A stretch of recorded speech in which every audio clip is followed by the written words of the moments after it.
inspire people towards discovering the impact electric mobility can bring to human generations today and tomorrow. Please welcome Mr. Awadesh with a round of applause. Next, I would like to introduce Mr. N. Mohan, who is the head EVCI at Convergence Energy Services Limited, which is a wholly owned subsidiary of Energy Efficiency Services Limited. At CESL, his mandate is to enhance and accelerate the development of India's clean mobility ecosystem with a specific focus on ensuring the adequacy and reliability of India's charging and swapping infrastructure. At present, he is leading key initiatives about national level demand aggregation of EV charging infrastructure, performance improvement at existing charging stations, and investment models for large-scale deployment of charging and swapping infrastructure. Let's give a round of applause for Mr. N. Mohan. Next, I would like to introduce Mr. Uday Narang, who is the founder and chairman at Omega Seiki Mobility. He has been the driving force behind the growth and expansion of the Anglian Omega Group. Mr. Uday is taking a lead role in expanding Asian and ASEAN markets in automotive parts, steel, and infrastructure projects. Mr. Uday has more than 15 years of experience in the industry, which has given him an incisive understanding of the operations of the companies, as well as great insight into the larger trends. Let's welcome Mr. Uday Narang with a round of applause. Next on stage is Mr. Ravikiran Annaswamy, who is the co-founder and CEO at Numocity Technologies. With an extensive career spanning over 29 years in business leadership and innovation, Mr. Ravikiran emerges as a distinguished serial entrepreneur. His fervor for clean mobility and commitment to driving the adoption of electric vehicles through the strategic integration of IoT, analytics, and deep learning sets him apart in the industry. Ravikiran's influence extends beyond the corporate realm as he actively volunteers as a professional within IEEE, contributing to the development and dissemination of technology-related insights. Please give a round of applause for Mr. Ravikiran. And last but not the least, our panelist, Mr. Sumit Ahuja, is the founder at Techperspect Software Private Limited. He is a distinguished business professional with an extensive career spanning over 22 years, focusing on strategy, innovation, and information technology.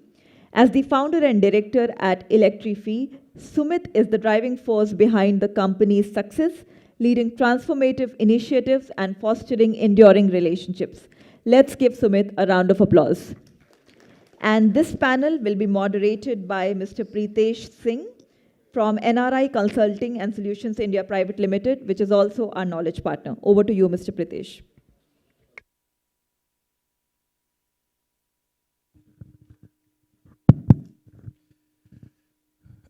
Thank you very much for such a wonderful, introduction.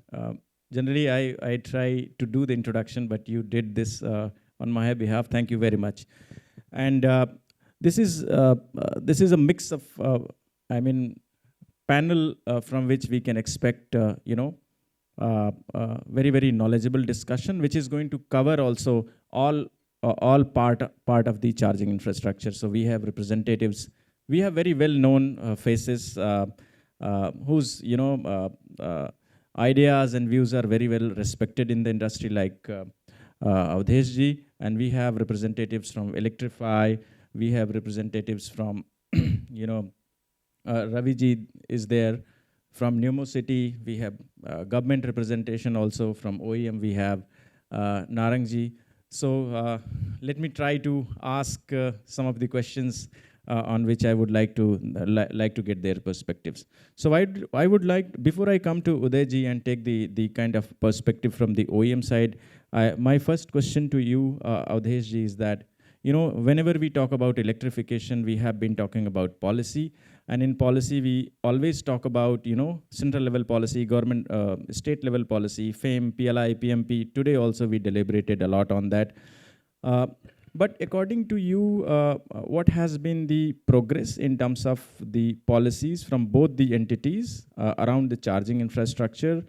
Because when I see the 800 crores not being spent and limited number of charging infrastructure also pushed by the government side, so what is your take? Is that the challenge? Because private organizations already are putting the charging stations. So government may or may not be there with the number of charging stations. So what kind of support or you foresee from them or suggestion in terms of the policy is my question to you. Yep. Good afternoon. So as a company representative, I'm not a great supporter of a subsidy program. So anything the government doing with the for the charging subsidies, we don't believe in that one. That is the way the charging infrastructure should happen. Incidentally, the government executed in the manner which automatically enabled it that it will not happen, because they decided that they will give the subsidy only to the government departments, not to the private sector, for whatever be the reason of the government.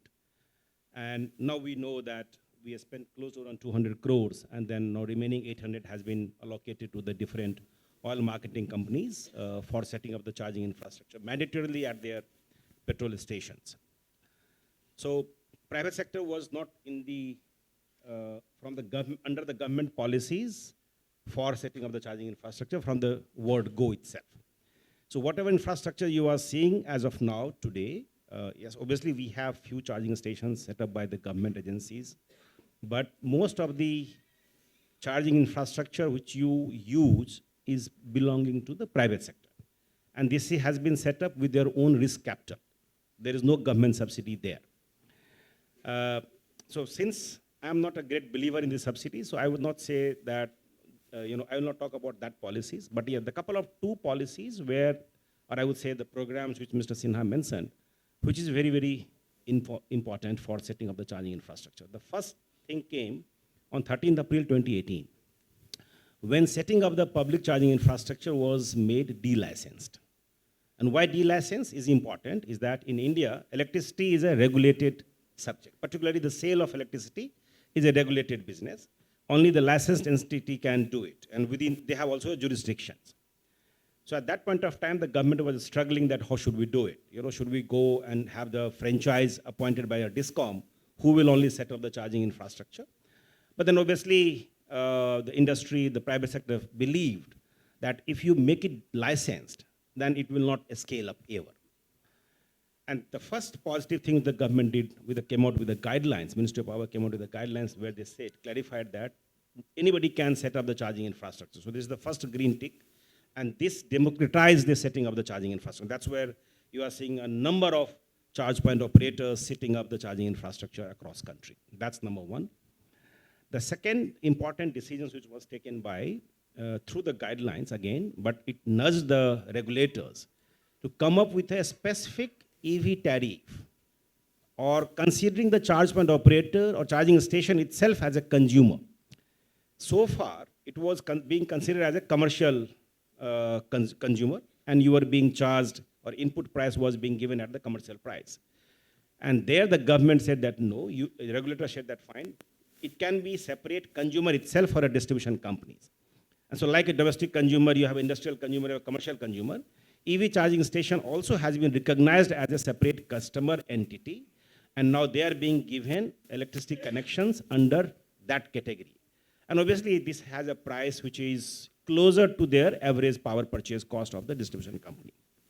So these two are a very, very enabling provision, I would say, on the charging infrastructure which government has done. But the challenge is not from that side. The challenge is more on the state distribution side.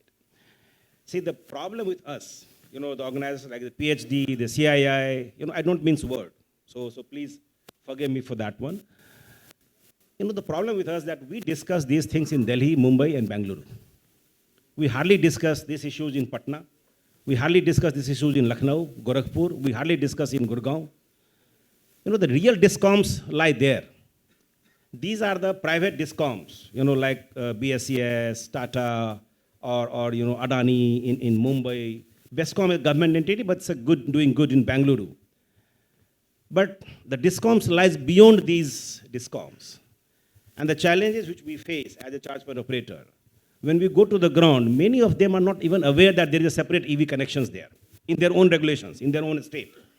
Now the people on the ground, they're not aware of this. How to give the connections in that particular category is they are not aware. Even if you want to apply, they don't know that which is the category is there. So what is important is that we need to make those people also aware about the EV. Whatever we talk here, whatever we talk in Delhi, Mumbai, Bangalore, it is not going to create a mass adoptions. This will remain confined to only these cities, but they do not go to tier 2, tier 3 cities where the government discoms are still ruling, right? So that is where it is important. The second, your Ministry of Power, fortunately for last 1 year, they have stopped issuing any fresh guidelines. That's a good part. Because the moment they issue the guidelines, the more confusion is created. And how it is done, because they do with the good intent. But the problem is, it's a guidelines. And the state, the power is a concurrent subject. So state discoms choose which is beneficial for them, and they ignore which is probably not convenient to them. And I'll give you one example. The Ministry of Power has mentioned that the nodal office or the discoms can cap a service fee on the charging infrastructure. They are immediately, trying to execute that one. But at the same time, the Ministry of Power also says that you will give the distribution connections, electricity connections in 7 days or maximum 15 days. This never happens. We are waiting for 6 months for getting the EV connections, having invested crores and crores in the capital. There are different guidelines which is being pushed, like fire. Now, fire safety is a very critical thing in the EV, but the problem is, do we understand the lithium fire? Or are we trying to regulate the fire safety basis our traditional understanding of the petrol fire or the diesel fire or electrical fire? Now, these are the important things. Unless the regulators, unless the government officials, they understand the nature of the lithium fire, how it can be mitigated, how are you asking that you should set up this fire distinguishing arrangement? Will it be effective? Forget about the cost which is forced on us, but will it be effective? Then it will be just a compliance. So these are the challenges in the ground, and that needs to be discussed. Thank you, Ahuja. You mentioned about some suggestions around the policy, probably better education of the discoms, and also how to manage safety regulations, etc., fire safety, etc. You mentioned very good points, which I probably can connect with how other segments have emerged in Indian electric vehicle industry. So when two-wheelers and three-wheelers came up, started manufacturing in India, then so many companies came without having very much understanding of how the vehicle manufacturing happens in India. And I can see there are probably several CPOs also operating in this domain as a result of the delicensing policy, which you say that which happened on April 2018. So don't you think that also becoming a challenge, because there are so many CPOs probably having limited understanding, and when profitability is also a very big challenge. So don't you think there has to be a consolidation and there has to be limited number of CPOs, or this is fine? Why I'm asking this is, when I recently did a very detailed profitability analysis of the charging infrastructure of the 60 kilowatt hour 2-gun chargers. And without canopy, with canopy, only basic with discom, all these scenarios we have tried calculating, and it really is not making financial sense or profitability in a very short period of time. Or I can't see like within 3 years, 2 years. Obviously, companies claim that they want to go break even within 3 years. But is that really happening? So 2 things from you. Okay, so why there are a number of players? Because the government has opened the avenues. They see, all of them are seeing the opportunities, and we are probably the startup country of the world. So we have access to the funds, be it the bootstrap, be it the seed capital, or whatever sources is there. So there are technology available. There are opportunities galore, so people are trying to be in that space because it's a de-license. So I don't have any problem there, because the more people are there, probably more and more accessibility would be created. And consolidation will happen over a period of time. So in the initial areas, because the entry barrier is very low. You set up a 115 ampere socket, you can call yourself a charge point operator. right? So that costs you hardly 500 rupees, you can call a charge point operator. You set up a type 2 AC charger, one charger probably costing you 30,000, 40,000, 50,000 rupees, you can call yourself as a charge point operator, right? Once you go for a 50 kilowatt, 60 kilowatt chargers, that too in a hub chargers where 10, 20, 50 chargers are required, then you talk about the crores and crores and crores, right? So that's the entry barrier gets increases. So I think I'm not going by the number of the peoples are there. The question is that, your last question was that whether it is making viable. Obviously, it's an asset. Charging infrastructure is an asset, especially the DC charger is an asset, where huge capital has gone. That requires to be utilized by whom? It's not the people, but by the vehicle. If the number of vehicles increases, the sales increases, automatically they would require more number of chargers. And more number of charging sessions will happen, that will automatically create a profitability. So we need to give time. And here I would like to draw attention that when we talk of the charging network, we should always talk for a different segment separately. Most of the time, in fact, in your presentation also, you have mentioned that we have reached close to around 1 to 285 number of cars per charger stations.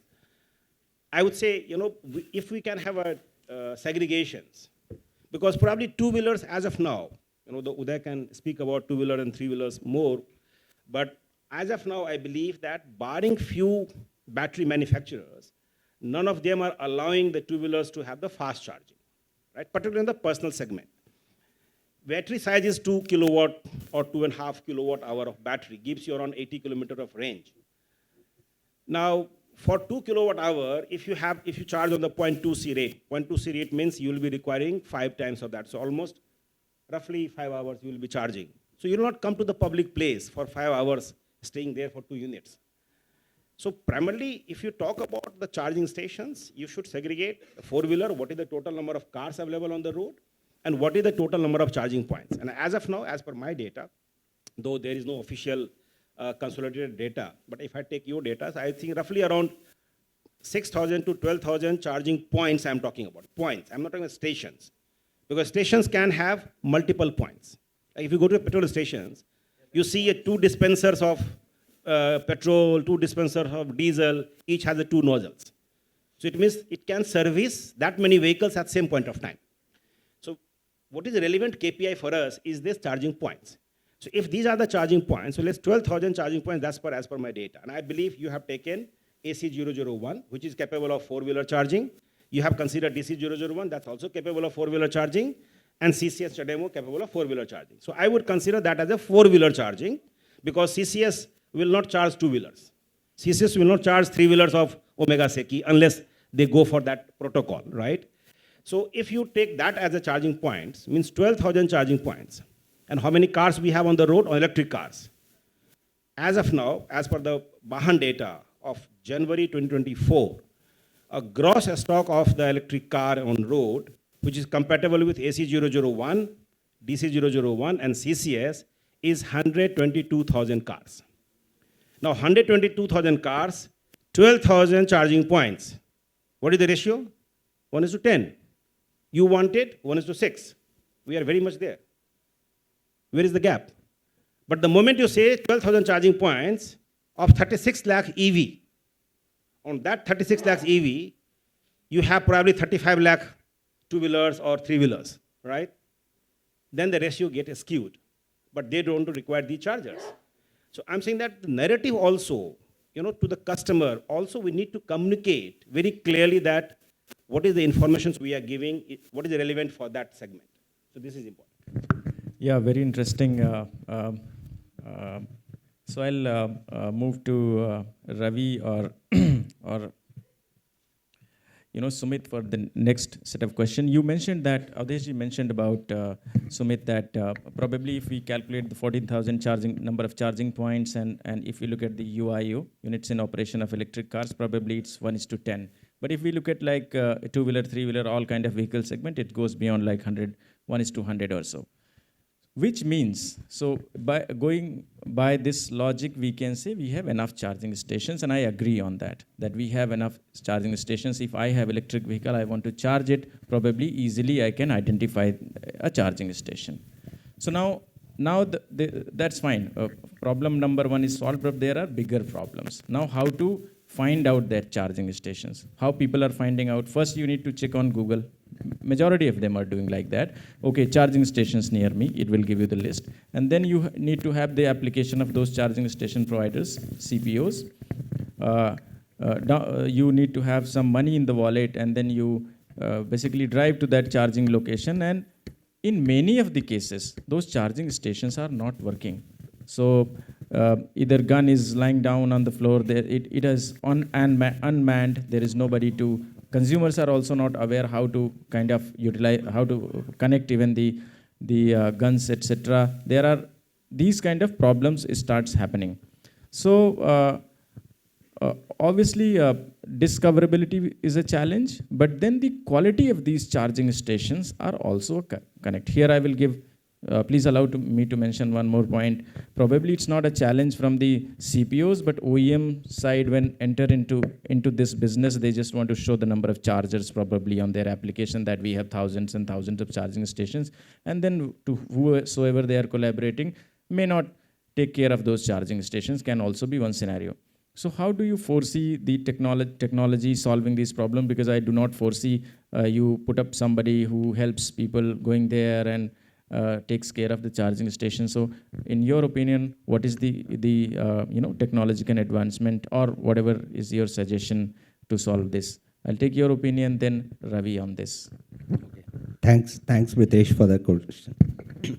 So basically, before I answer that question, there are a few facts I would like to highlight. First of all, what we have seen in the four-wheeler space, when the electric vehicle industry started in India, there were no standardization with respect to the charging technology.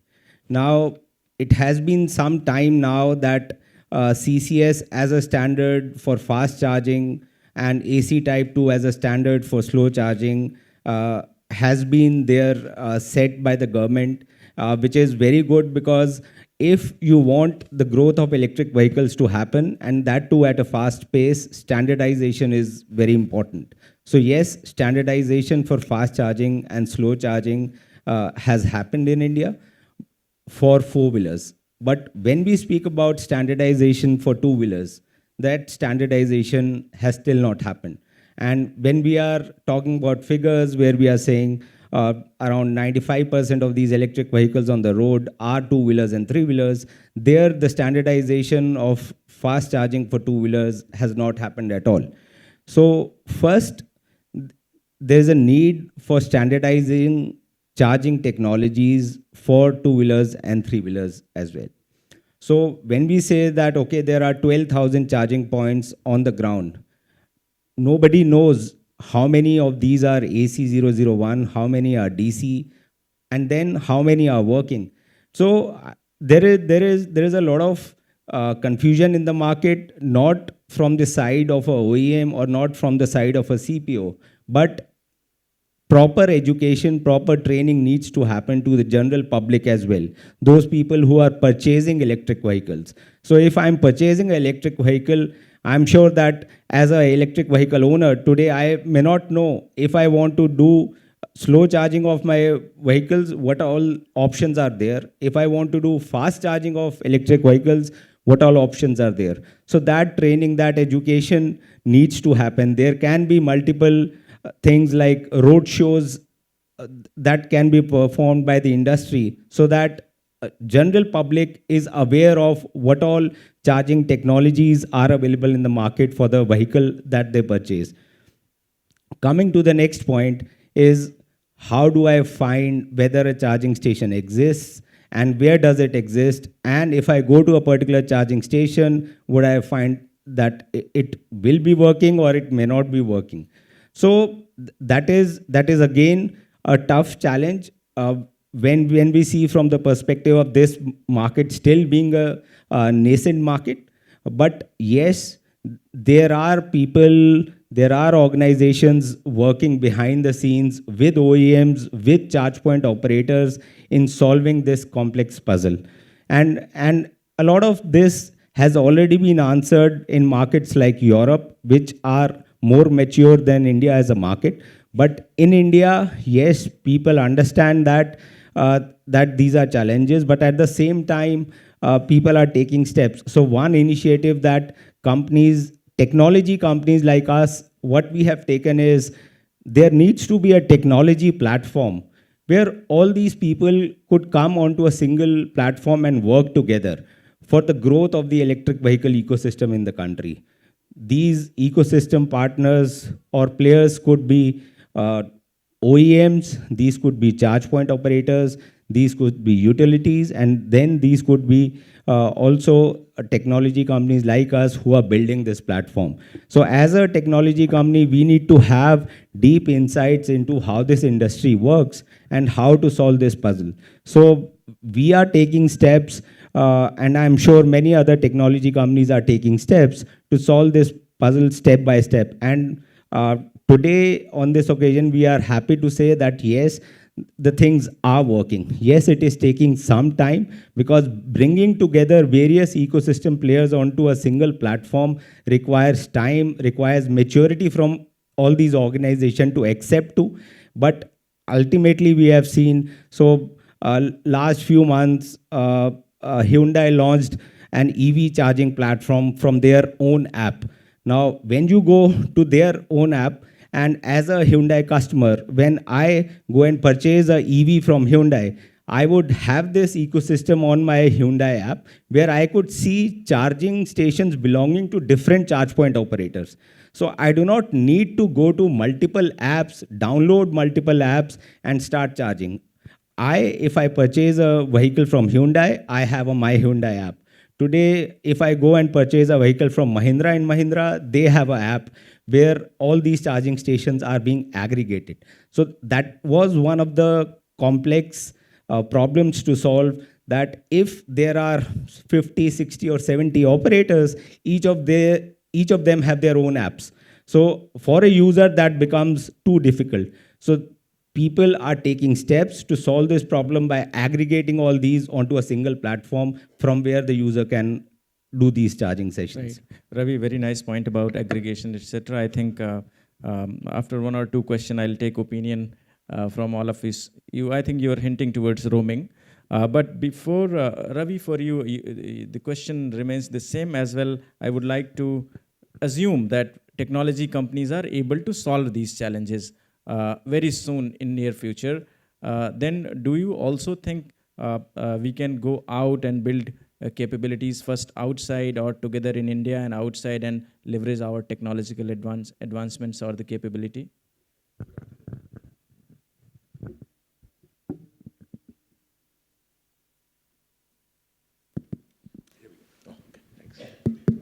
Yeah, good afternoon. Answering your questions, Pritesh, first was discovery issues, and then you talked about global. Looking at discovery, I look at it from a user perspective, always not a technology, not CPO, not the other players in the market. We are looking at from a user point of view. If you look at the typical network, whether it's two-wheeler, car, the user buys a vehicle. His need is to charge to go wherever he wants to go. If you look at a typical user profile, there is somebody who's using it for a city use or a daily use. There is somebody who's going cross cities on a long drive. And then there are regular users who use every day, which is the fleet or kind of vehicles which are more oriented towards fleet. If you look at their usage pattern, the discovery is very, very different from each one of them. If I'm a city driver, 80 to 90% globally, the charging happens at home. And with changing battery technology and the way we move forward, it will give you a longer range. So I really don't worry about my charging because my charging is at my home. And it's already happening. I mean, it's happening now, it will happen in future. This is not going to change. And with this, that segment of people don't really worry where the chargers are. And if you look at a vehicle now, if you own a vehicle, if you go on your street, you know where you want to fuel your vehicle. You know the petrol fuel stations where you want to fuel. It's the exact behavior which people will have as time goes because they know exactly where I want to charge. So that's not a challenge for that segment. And that's going to be a good amount of personal passenger segment because that's the one group. The second group, if I'm a person who's doing a long drive, every now and then, unless I know my route or I'm going on a random route, I need to discover where the chargers are. Otherwise, again, if I'm on a regular route from a city A to city B, I know where the chargers are. And first time I may have a challenge, but second time I know where the chargers are. I know which chargers work well. And after that, I don't worry about it. If I go between two cities now, I don't worry about where do I fill my fuel with. I know where to do it. So I think that's the initial hiccup which we are talking about, which I think pretty soon with the number of vehicles coming on road, we will not have an issue. The third segment, which is fleet, where somebody needs to charge every day. And I think there they already have sorted it out. They figured out where the hubs are, where to charge. I think that's a solved problem. I don't think it's going to be a bigger issue. The problems there are very different. Not the user discoverability, but the problems there are, do you have grid availability? Can I manage those spikes? The problems are very different, which is what India has to tackle in the coming days, not the discoverability. I mean, that's my take. I think we are solving, it will get solved. There are multiple ways of solving it. Even if you are randomly going to a station, you don't need to have an app. I mean, as we go along, we'll bring plug and charge. You don't need to know anything. For the cars, of course, not for the bikes and auto rickshaws. Cars will get solved. Europe is even mandated that you don't need anything. You can just swipe your card and do it. India might adopt it. I mean, we are not the credit card heavy users, but UPI-based users. So maybe with an UPI integration, you don't need an app. You can just go and do something on the charger. I'm quite sure already in the field we have some of these implementations. So I think discoverability is sometimes overhyped, but if you look at segments very clearly, it's not really a problem at some point. People will in the beginning think about multiple apps, but eventually go away. Second point you talked about was when I go there, availability. This is a totally different problem. Not discoverability, it's availability. It's the same problem if you go back 20 years back, we were talking about dial-up modems to get our internet. Telecom network is not so stable. Now all of them are 99.99%, sometimes 5.9 reliable and available networks.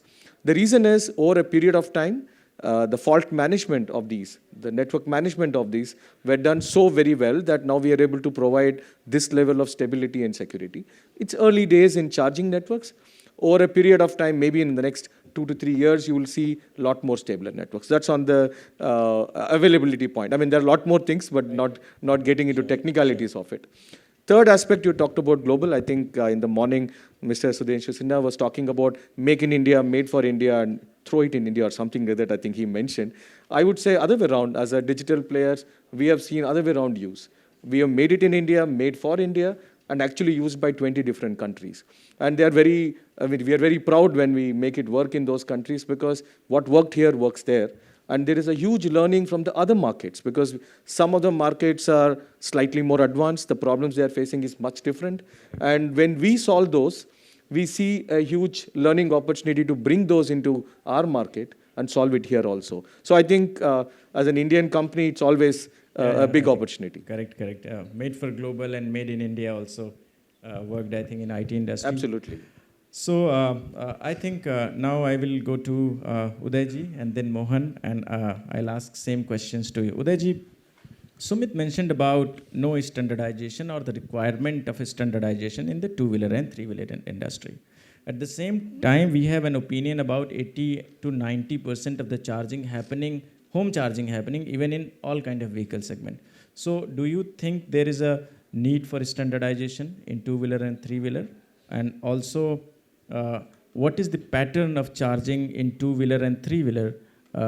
Can it manage only with the home charging even after 5 years or 6 years?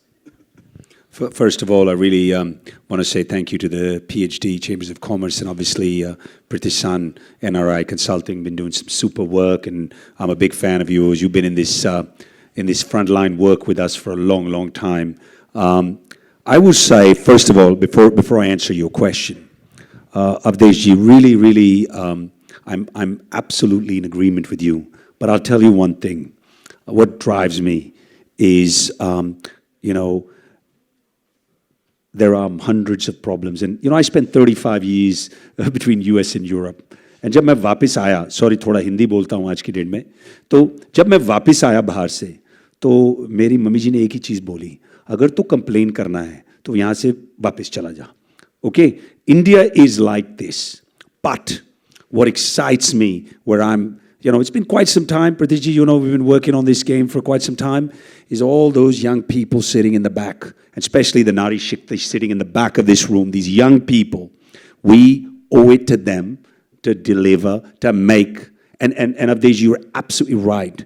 Delhi, Mumbai, Bangalore से काम नहीं होगा Tier 3, 4 cities में. But Delhi ने बहुत काम किया है ना? दिल्ली में जितना इलेक्ट्रिफिकेशन पे काम हुआ है शायद ही कोई सिटी या कोई स्टेट में हुआ होगा. I think I find this absolutely an amazing city. I know the pollution levels are a bit uncomfortable for people like me, but the work, I mean, 2030, Mohanji, you're talking about bringing everything to electric, and where I love is on the electric trucks. But coming back to you, I think, fixed, swap, fast charging. I'll tell you one thing, this range issue. Give me just a month on passenger three-wheelers. I'm going to give you a vehicle that will do 300 kilometers, okay? And I don't need to wait for 3-hour charging, right? We'll give it in 15-minute charging. There is a lot of work going on this space. We say Rome wasn't built in one day. I know in India, we want to build Romes every week, right? Thoda sa time lagta hai. Okay, there are multiple problems. But again, for me, half glass full or half empty, I'll always look at it. There are problems. But Pratish, when we started this game, it was not even like 1/10 of where we are today. The number of green plates across, I just came back, I'll be honest with you. I made a product, I just was in Paris, I was in Le Mans last week. We ran our three-wheeler, which can be doing to trucks, on hydrogen for 700 kilometers without stopping, right? So things are happening. Now, I think there are issues need to be taken step by step. To come back to your question, look, three-wheelers gonna need public charging. There's no home, there are places where three-wheelers are there. There's no public charging. A problem two-wheelers में भी है. बहुत सारी buildings में charging infra भी नहीं है. बहुत सारे लोग कह रहे हैं मैं 3rd floor में रहता हूं, नीचे चार्जिंग है नहीं, तो मैं चार्जिंग कैसे करूं? So look, I think there is for me, I'm a big fixed, fast, swap, anything that brings green energy and sustainability to this country, anything that makes it green, anything that I can leave a country on those people sitting in the back, that we leave a future country for them, I want to do. I think standardization, I think Sudhenduji will say, on swap, they tried standardization. But at the moment, my problem is, let's make sure, let's build the ecosystem. Let's put as many vehicles as possible. Let's get Delhi, Bihar, Uttarakhand. Let's get rural Tamil Nadu. Let's get all of these people. And dekhiye sir, I am not focused on, that 1.4 billion population, BMW, Hyundai nahi chalati. I'm sorry. मैं तो frontline वाला आदमी हूँ. मैं तो 3-wheeler, 2-wheeler की बात करता हूँ. हाँ, commercial trucks की भी बात करूँगा. लेकिन अगर इस कंट्री को उठाना है, अगर इस कंट्री में चेंज करना है, और वो जो पीछे बैठे हैं, वही मेरे फ्यूचर हैं. वो फ्यूचर जो पीछे बैठा है, जो आज की डेट में we're going to be the 3rd largest stock market in the world. I'm going to be very positive. I'm very positive India. I'm putting all my money where my mouth is. I'll be honest with this.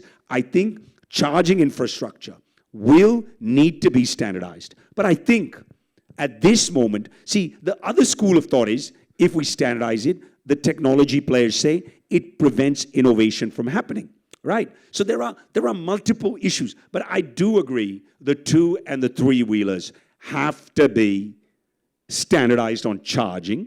We've got to start working on that. Ather obviously has come up with a product. And so I think, but मैं सिर्फ ये कहूँगा, थोड़ी सी patience रखो.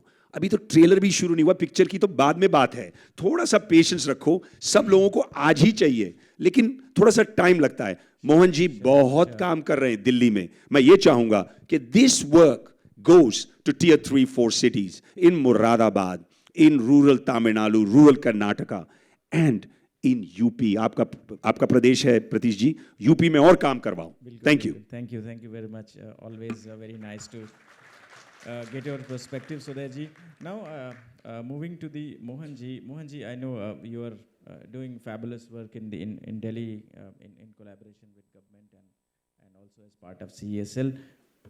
My question to you is related to a little bit of industry on which Ravi gave his perspectives. That if I understood correctly, Ravi was trying to say that there is a fixed charging. There is a set of consumer who drive electric vehicles intercity, then there is set who drive intracity, and then the fleet charging, which means everybody will find a way to identify chargers and utilize them. So that is not a problem.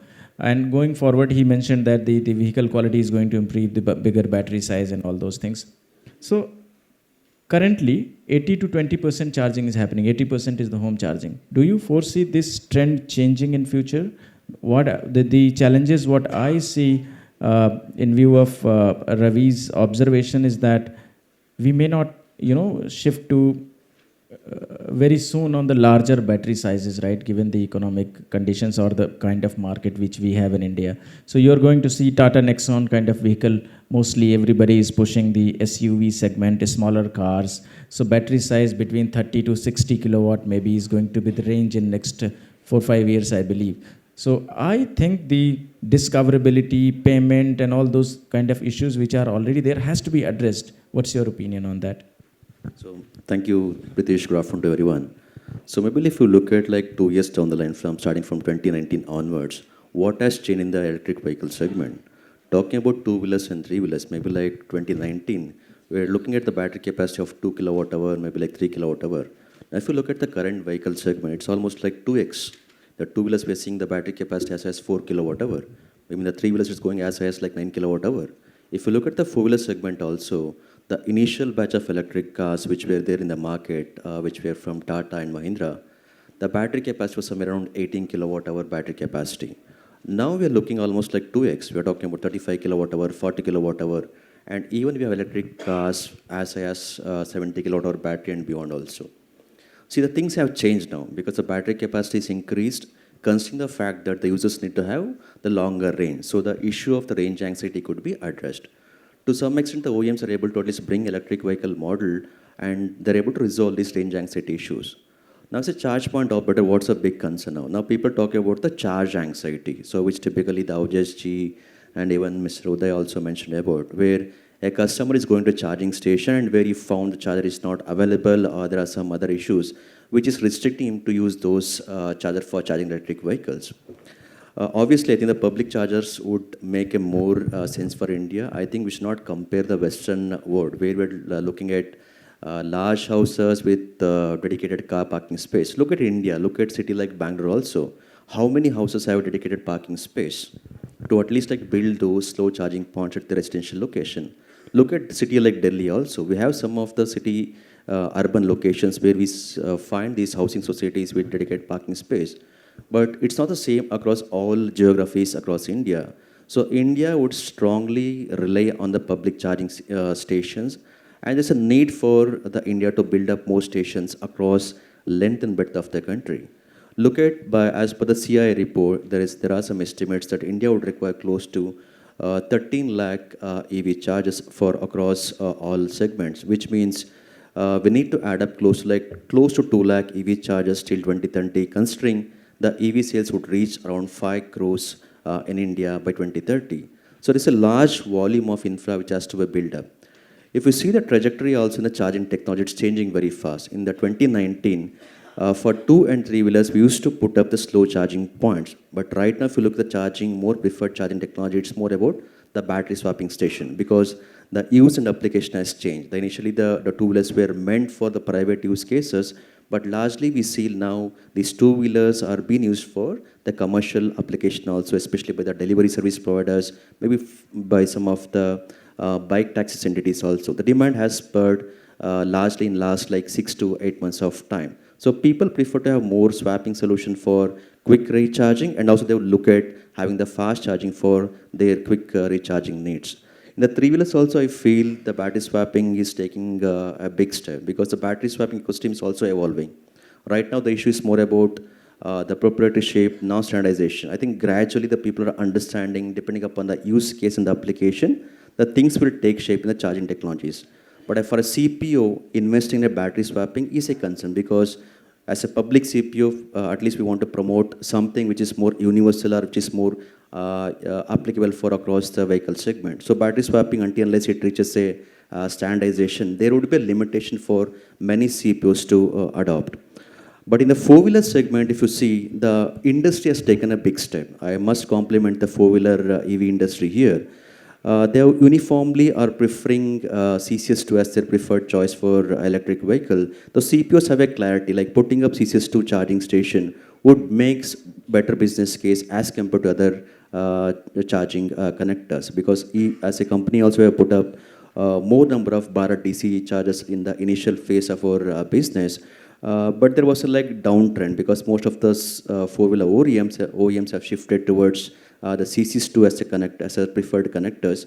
But still, Delhi and few other cities like Bangalore, Chennai, they have a good use case for the Bharat DC also, considering the fact that the OEMs like the OSM, Omega, Seiki Mobility, they're also launching three-wheelers, L5N category, L5M category, and even the N1 category, which are compatible with the Bharat DC connectors. So there would be a business case for the Bharat DC also for next like 4 to 5 years of time. But subsequently, I think it is going to at least like gradually taper down, where CPOs either they need to go for upgradation of the charging technology or they need to go for some of the more appropriate charging solution, which industry would bring up for the electric vehicles. The home charging per se, I think it is more for the private users who are having dedicated parking space, who have at least a kind of an reliability and who can put up in charging points at their dedicated location. But still, the people, I would say, they still rely on the public charging station. If you look at as an industry, as a CPO business, the levelized utilization of the public chargers is not more than 4%. There could be like exceptional where people are putting up a captive charging station and where they claim the utilization levels are as high as 40%. But the public charging station, the utilizations are well below 4%, which is levelized across all cities, across all charging stations. This may remain same for like another 1 year or so. But considering the fact that there are other vehicle segments which are coming, especially the electric trucks and the electric buses also. As a company, we also like able to at least bring in certain standardization in the e-bus segment in the current e-bus procurement, where CCS2 is broadly been mandated for the bus OEMs to bring up with CCS2 connector. So these buses will also bring in a kind of demand for the public EV chargers. Typically, for example, charging one bus from a public charging station is equal to charging 10 cars. Typically, if I'm able to bring in 2 electric buses to my EV charging station, my utilization will be around close to 18%. So technically, I should promote more electric bus, more electric trucks from the private companies. So I can be a beneficiary where CPO can earn more revenue from the transaction, rather looking at smaller battery vehicles. But still, I think some of the policy mandates, especially in the Delhi also, especially moving towards the aggregator scheme and also like regulating the mobility segment will bring in huge demand for the charging business. Since the subject is more on the challenges, let me also highlight what typical challenges in operating a public charging station. So initially, when the business model was prepared for our entity also, we thought the unmanned charging station is more suitable for India. Means down the line, 3 years down the line, if you ask me the same question, I may say the manned station is a need for India. Unmanned station will not work for India. There are multiple reasons. There are city-specific issues. There are public vandalism issues which CPOs have to face. If you look at many of the EV charging station, they are not down because of technical issues in the product. They are down because of public vandalism. We've seen a lot of tampering the EV charging station. We've seen a lot of physical damage to the EV charging station, which is like hampering the charging business. Any replacement or repair cost would become an additional investment for the CPO. So where already the utilization levels are so low, just to like recover those incremental investment, then there has to be a kind of an increment tariff which we need to set for the charging business. So considering these facts, the setting a ceiling limit may not be appropriate at this point in time, even as a public CPO. We also strongly recommend that it's an evolving business. So any such restriction by the state and the central would not be so favorable for the CPO business. I think the CPO business have to evolve. And since like we are talking about multiple charging technologies, we could also look at co-locating the battery swapping station next to the EV charging station because they're not competing, rather they're complementing to each other. So I think this will also help in understanding the business case much better And also like the infra, means the upstream infrastructure, which exists for a public charging station, could very well be used by the battery swapping stations, considering the fact that utilization is not that much from the public charging stations. So let me at least like pass here. Maybe I would be happy to answer. No, I mean, you covered most of the questions. So on a lighter note, I have one question to you. So you have given the mandate to OMCs, right, to set up charging stations at their petrol pumps. They are setting up, right? But why this is happening, like nobody cares about those charging stations. So as a consumer, if I visit that charging station, especially at the petrol pump, which initially we thought is going to be the ideal location, then some other bus is there or some truck is there or somebody is making puncture or something. Those kind of things are there, and the consumer is clueless even to reach to the station. So and when you reach out to the petrol pump managers, then they say, oh, we don't care about it, you need to handle it by yourself because it is unmanned, and you favored also unmanned stations.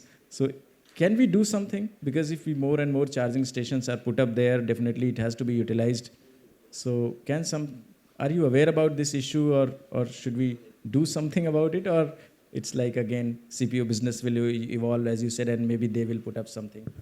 So the OEMs, see, if you look at, there are two specific instances here. One, look at the city level OEMs, or petrol station, and look at second is about the petrol station which are there in the highways and the expressways.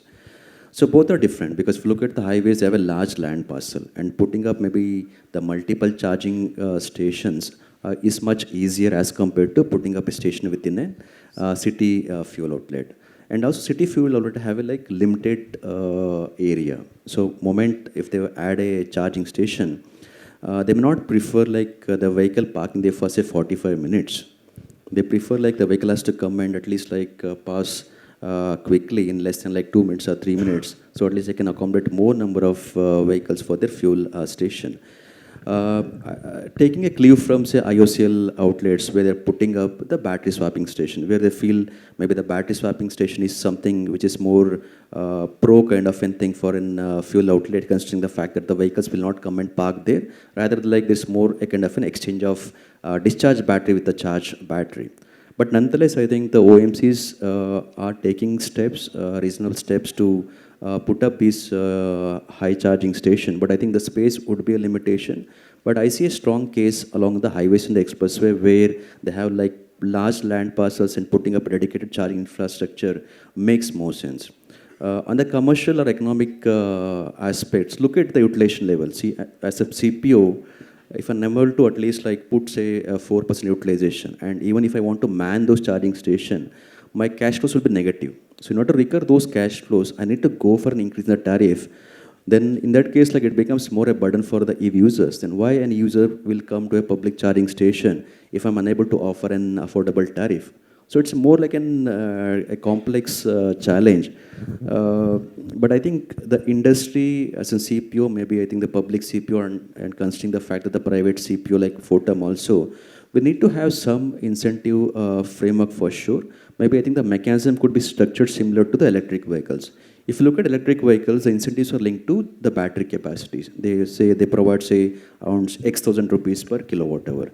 Can we build the same mechanism for the EV charging station? Maybe like the incentive could be linked to both the private and the public also, but there the incentive can be in terms of like capacity. Maybe like if I'm putting up a 100 kilowatt capacity, then I'm getting a higher incentive. If somebody is putting a say 10 kilowatt, he's getting the less incentive. So which will bring a kind of an parity, and where the CPO should be encouraged to put up higher capacity stations, and those putting up a lower capacity, they're also getting a kind of an incentive under the framework. The mechanism of like incentivizing the public charging stations has to be structured similar to the incentive framework for the electric vehicles. Pritish-san, I'd just like to add to this. I don't know if Mohan-san, you've been part of the EV business. We put the largest amount of swap vehicles in this city. You know how many. I know you seem to be my friends in Bangalore. One of the companies would be very happy to hear about your views on battery swapping. I'll tell you what we see. I think what I have seen, and this is not small. We put the largest amount of fleet in cargo on swapping in this city, right? In the last year and a half too. I think even in two-wheelers, that is very prevalent. I think if there are enough batteries, if there are enough supply chain, the logistic players prefer swapping because, again, it's the battery cost goes down, the vehicle cost goes down. I also think, Mohanji, every trick in the book, if they want to steal, they want to do this, I've been in this game, so everything, there is vandalism is always going to happen. But I'll tell you, once we crack this code, and it is being worked on, I think there are going to be multiple iterations of this. I will tell you, you get scale, you can afford a lot of things. I think at the moment, I keep saying, please, please, please, this is a very long run, this is a marathon. Actually, this is an Iron Man or Iron Woman, right? So please be patient. Solutions are coming. There are multiple, money is available. Pritisan, money is available if you have the right. And I think swapping is a good question. It's a very good, cheaper way. We will build scale. I think our good friends, at least my good friend, at Sun is going to do a lot of work in this space. You'll see major amount of swap stations we put. There's Gugoro. There's many others coming. I think, but I also want this not just in Delhi. I want him in all across the country. Udayji, you say money is available, On this keyword, I have one observation. Probably I'll ask Awadeshji to comment on. I have one more question for Awadeshji. So you say money is available. So let's look at the IC engine, how it transformed in India and how the component business developed in India. We had exchanges of opinion around this topic in detail. So in my opinion, money is not going to solve the 100% problem in electric vehicle, be it battery or be it chargers or be it charging infrastructure or any part of the value chain, maybe only 50%. The technology has to play a lot role on that. So what is your take on this? देखिए, technology चाहिए, तो पैसा भी चाहिए. Right. Let me talk about, Yeah. Sure. So let's say I'm trying to put up a battery manufacturing plant in India and I go to Korea and discuss with any global manufacturer, okay, give me the cell technology. You will not get it, whatever amount of money you have. You're right. So I think on the cell specifically, right? I think the cell is an area where it takes time. Yeah. Pritisan, you have, if anybody knows, how long CATL, BYD have been working on it. Cell banana koi mazak nahi hai sir ke 2 saal mein but you are seeing Amaraja, you're seeing a lot of PLI schemes. So देखो कहीं तो start करना पड़ेगा ना. Let me be clear. I think that cell is an area where it will take time, and it takes time. All right. I got it. So probably we can understood it like that. Maybe in charging infrastructure, the large capital availability of talent pool and others can solve major problems in India. Before I ask for the concluding remark, one last question to you, Ahuja sir, is all of us talked about few keywords, right? Sales, infra, home charging. So what I foresee when we see the estimated numbers, etc., obviously the charging number of cars are going to be sold more, number of vehicles are going to be more, charging infra is going to be more and more with time. But if we are not changing the charging pattern, especially for the personal consumers, if they are just keep doing home charging with 80-90% home charging, and this pattern is not changing, and we are increasing the sales of cars, increasing number of stations, then utilization may not increase. Then I think that utilization is going to be a problem. So do you foresee this charging pattern changing in future? Probably because currently the kind of buyers which we have are either they are looking for economic value or the kind of home structure they have in larger cities. So do you think this changing in future and then charging infrastructure business becoming profitable, or how for personal segment? So first of all, unless we visualize that the business will be profitable, we will not be into business itself. So our clear conviction is that it will be profitable. But regarding the home charging, because this has been debated since 2016 when we started talking about the EV in India. See, and we keep giving example of Europe. Mohan rightly said that we are not the Europe. We are not the Western countries. And even today, if you go to Europe, you will see that there is a demand for more and more public charging, because the vehicle penetration has moved from the single occupancy units to the multi-story apartments. And multi-story apartments, they also don't have the dedicated parkings. Their parkings are on the street. By the way, they have authorized street parking, right? So they require a public access to the public charging. So now more and more public charging is happening in Europe as well. Now coming to India, Ravi mentioned that probably in the urban cities will be requiring more and more, or will be having more and more home charging. I have a counter thesis on that. I believe the urban cities will continue to have, will have more and more public charging, and the countryside will have a more and more home charging. The simple reason is that the countryside, you have a huge space, you have huge house, you can easily put one connector there. It's not a big problem there. But in the urban cities, you don't have a space. Even you talk about the RWAs, RWA is not allowing you to set up a charging infrastructure. And managing the RWAs is a beast, right? I'm using the word beast. Managing RWA's internal politics is very, very difficult. Unless they reach, the EV penetration in the RWAs reach a critical level, they will not go for, they will not allow every house to have a public charge, a private charging. So you require a public charging in a city like Delhi, Bangalore, Mumbai, or any tier 1 cities, and more, and even the International Energy Agency have also estimated that 55% of the charging in India will happen on the public charging mode, and 45% will happen on the home. So this is the trend which we also believe, and that's where our behavior also dictates. Because see, today home charging is preferred. Why? One, the vehicle cost is high. So it is being afforded by those people who have a larger disposal capacity, and they are likely to have access to their dedicated parking, right? Number one.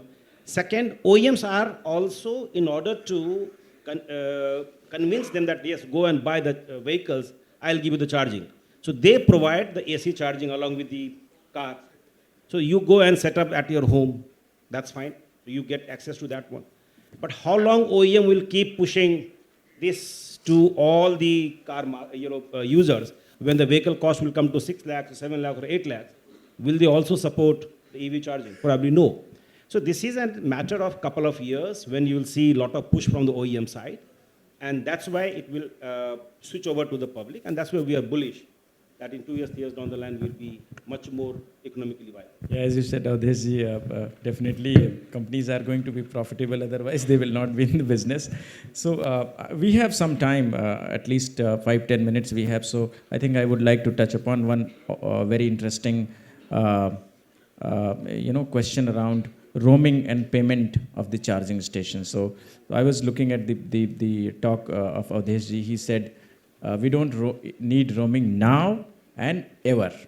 So I'll start maybe from Ravi Awadesh ji on this, because roaming is kind of defined in two ways in India. One is the very basic understanding of roaming is that there are, let's say, 50 CPOs, and there has to be a big player which consolidates all the players on one platform, a company like Hubject. But I think you must have studied Hubject. They also faced later the challenges and business being not viable, or at least facing some challenges. So one is that type of roaming. Second type of roaming is that the Sumit was giving the example of Hyundai, that you can have an application on Hyundai itself, the app which they have, and you call it My App or My Hyundai, whatever. And then you put up some consolidated number of chargers on that. So which one is going to evolve in India, and whether this can also solve the challenges around payments? Because if you look at several consumers, we talked, right, they have to download several applications and money is blocked, those kind of issues. So what is the way forward? Okay, so I think we look at roaming and interconnect in multiple aspects. Each one of us is looking at it from one angle, and we say this is the way to work. Roaming and interconnect came as a concept with telecom. If you notice, there were circles, there were many players, and you wanted, again, the question was, how do I make a user's experience seamless? That's again was the question. Exactly. So you wanted the user experience to be seamless, and that's where you invented this concept. And then, of course, Europe tried a Hubject model where centralized, bring everybody together, and I give you one easy access to all. What works in India? I think it's a user behavior. We need to see what will eventually happen. But what's happening now is Vehicle OEMs, when they want to sell more of their vehicle, they want to give confidence to the buyer that I have access to a lot of chargers. I think that's where everybody's interested. I think Audi's done it, Kia's done it, 4 more are doing it, many more are going to do it. For them, it's not a business. It's just the confidence booster that if you're buying a car from me, I give you access to chargers. It's just a confidence booster. They're not getting into this business. So I think we should not take that to be fully roaming, because that's only a confidence booster at this moment. They don't want to be in this business. They want to sell the cars. They don't want to build charging networks. Will India need a hubjet kind of a player who consolidates everything? I think we have had some government initiatives to bring everybody together. Again, probably I think a little bit with Awadesh ji that anything market-led is fairly more successful in these things than purely government-led. I mean, no offense, Mohan, when I say this, but that's my view in terms of industry. I don't think it is ripe yet. We are not that big yet that we will create a hubjet equivalent in India. It will take some time before that can happen. Will the need arise? I don't know how the market changes. You talked about payment in the same sentence. I would differentiate payment from these. This has nothing to do with payment. It's actually making it accessible as roaming and interconnect. Payment can be solved in very different ways. I think this is where different countries are approaching how to solve the payment method. And I think India is a champion of UPI. I believe we will use one of the variants of it to solve the charging payment problem. I think this will happen in the next 1 year, 6 months, maybe 2 years. I think that's the way we will make it rapidly usable everywhere. And then even the need for roaming might go away. Your opinion on this, Uday ji, around roaming and also payment, both are... I think you're absolutely, I think I'm with you, Pritishan. I think there has to be, I still think there has to be standardization, right? And I think it'll happen. I think, where we are headed towards, and I'm going to clearly say, can we get this in tier 3, 4 cities? I'm really, Pritishan, जब तक UP में नजर नहीं आएगा ना सारा कुछ, तब तक मैं खुश नहीं होऊंगा. UP is not all about tier 3 and 4. नहीं, but फिर भी, मतलब जो बड़े-बड़े states में तो चाहिए ना, चाहिए. अभी बड़े-बड़े states में Bihar, Madhya Pradesh, UP, this is not there yet, and I think we need to start sending this scale out there, right? I think Maharashtra, parts of Maharashtra, Gujarat, they really, I just think we've just sort of, if we get scale, why is China so successful? Because they got scale, right? We are still lacking that scale. And we talked about, all of us have talked about it. And I think for me, we need to start putting it out there. And focus needs to be on the big cities. I think all of these roaming, charging, vehicle. But one thing is interesting, Pritishan. All the big boys and girls are in this party now, and which makes me feel that, green energy, and it's not just, it's not just EV. It is hydrogen, it is ethanol, it is multiple other technologies that are going to come. So I think, look, in terms of payments, roaming, charging, EVs, hydrogen, this whole ecosystem, for me, the ecosystem has to be built. And I think there is a lot of, from all of the negativity, there is a lot of work going on. And I think, when I look back, maybe 4 or 5 years ago, Pritishan, I think we've achieved a lot. And I think so, that's sort of my point of view. 100%. Mohan ji, your perspective. So maybe I think in the presentation you showed around 12,000 EV charging points or EV chargers. This might be as per the BEE report, but if you ask me, many of the private CPOs have not even shared their APIs. Yeah, this is the just numbers will increase. Only BEE source. Yeah, the numbers will increase. So technically, I think we should be somewhere close around say 28,000 to 30,000 EV charging points. So then the ratio to charger to vehicle will also reduce. So in a way, I think we're close to 1:7, perhaps 1:10 or something. But coming back to your the question on the roaming, see if you look at 12,000 EV charging points, they have listed 70 charge point operators, and all 70 charge point operators have their own mobile application because they want to ensure that they want to represent a CPO means they want to have a customer interface mobile application. So for any customer in Delhi also there might be around close to 14 CPOs. for any customers downloading 14 CPUs mobile application is not feasible. Technically, I think it's not feasible. So what they end up doing is to download like 3 to 4 mobile applications who has a major presence across the city, and typically they use the same apps for doing their charging requirements. So I think India needs to have a kind of a plugin, a kind of a roaming hub or plugin, where I think we won't be able to restrict the CPUs from developing their own mobile application. But there could be an exchange where any CPU can plug in their EV charging points to an hub, and that customer should be given access to all the EV charging stations which is there or which are there in their network.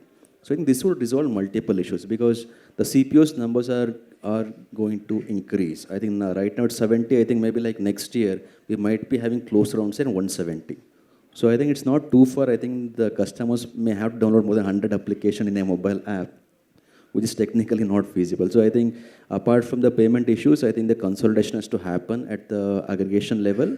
And perhaps I think the payment could also be resolved by having this UPI, a kind of an interface where customers can make payment to multiple CPUs through an UPI, where payments can also be tracked and reconciled quite easily. So why I said that roaming is not required now and it will not be required forever, as far as India is concerned. There are simple reasons. So first of all, as Mohan said, that every CPU is coming with the app. So first we need to understand why do we require an app.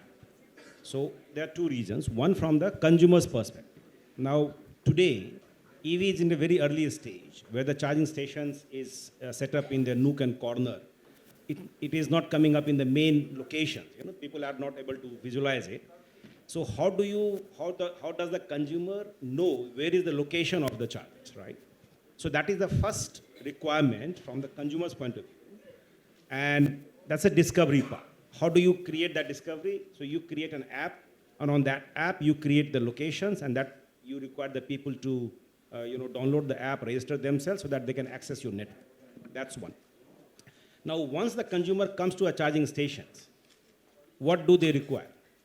They don't require any app for charging because they don't require any app for filling the gasoline tank as of now. So their behavior is, why should I require an app to do the transactions? But that is more coming from the CPO point of view because it's unmanned stations. Now, if a user comes and they plug in, it's unmanned stations. Now, how do you recover money from them? So they require some kind of an authorizations. So initially, these applications came as that fine. Once you register, then the backend recognize you that yes, you are our registered users. You have your credit card, debit card, payment methods inbuilt with us. We can recover the money from you, right? And you do the transactions, right?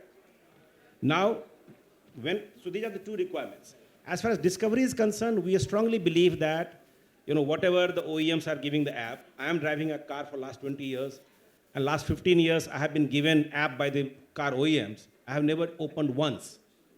I'm sure that may be the case for many of you, except for the initial days, out of curiosity. The rest of the time, what do you use? You use the screen. And the screen, you primarily use the navigation or FM. ये दो चीज़ use करते हैं. Now, if you have a navigation, so if the navigation channel or navigation service provider, I believe would be the ultimate winner for discovery. It's easy for them. They can integrate with the CPO like us. We can give the dynamic APIs to them. They can show the real-time availability, which is one of the concerns of the customer. They can also book through those. But if for transactions, you don't have to go, to navigation map. आप Google map में जाओ, map में India में जाओ, hair map में जाओ, जहाँ भी जाना है, वहाँ से आप stations पे आएंगे at your preferred locations, close by location. Now you require session. And we as a CPO require payment. How do we do? So we are talking about, Ravi was saying that it will come in 1 and 2 years. I'm saying that's already there.